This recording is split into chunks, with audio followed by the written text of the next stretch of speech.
You don't like the way the Wall Street bailout turned out? The fear is we're in for something similar regarding healthcare, with popular fury at the status quo rising and hunger for a real public option attracting over 70% of support in polls.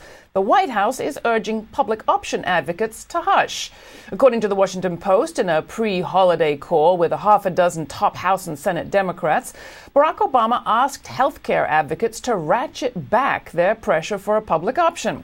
He's apparently concerned about ads and online campaigns targeting foot-dragging Democrats.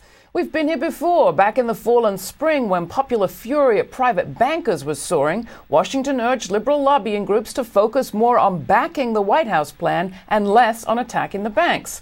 What happened? Well, Washington allowed Wall Street insiders, the same Wall Street folks who'd overseen the crack-up of the economy, to manage the so-called recovery, putting most of the old pieces back in place.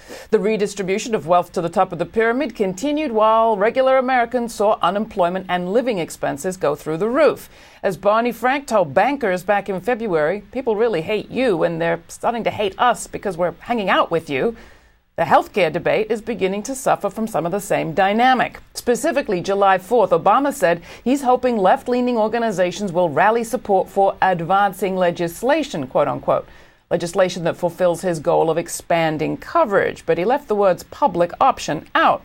Pro-reform activists are pushing for that public option specifically because it's popular, it's doable, and it's the only one they believe will work. Why are they pushing so hard? Well, consider what they're up against.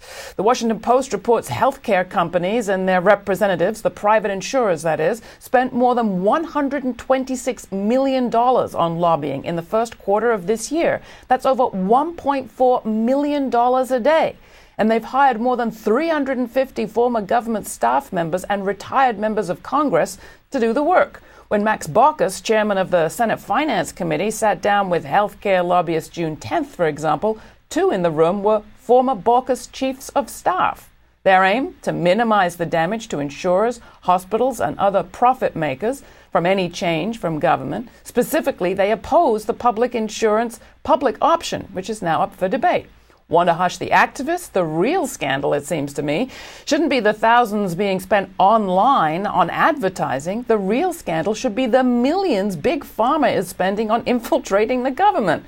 If the public option lobbyists had the access Big Pharma's got, they might not need to buy all those ads. Besides, $1.4 million a day?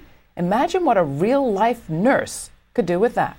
That's all we have time for today. You'll find everything you've seen on this show at our website, GRITtv.org, where there's a place to comment on every story. While you're there, join our mailing list so we can let you know what's coming up on the program, and you can subscribe to our video or audio podcast. There's also a radio version. Check it out.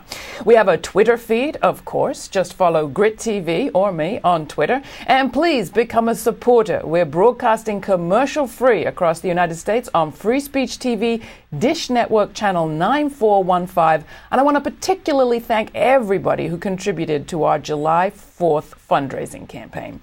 You can ask for us on your cable or your public television station. Thanks for watching. I'm Laura Flanders.